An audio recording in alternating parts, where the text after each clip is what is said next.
අම්බෝ සෑහෙන්න රිදුනා. ඔයාලා කැතයි කිව්ව නිසා ඔන්න මං ආයේ මගේ කොණ්ඩේ තිබ්බ විදිහටම හැදුවා. ඉතින් මං කිව්වනේ අපේ අම්මව මං කැමති කරගත්තා කියලා ටැටූ එකක් ගහන්න. ඉතින් මං දැන් යනවා ටැටූ එකක් ගහන්න.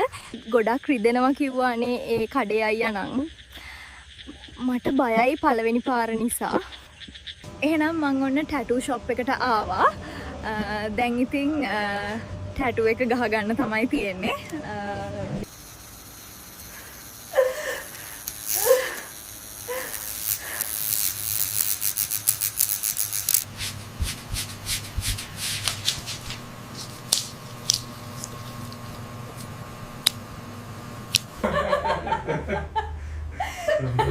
අම්බෝ සෑහෙන්න රිදුනා.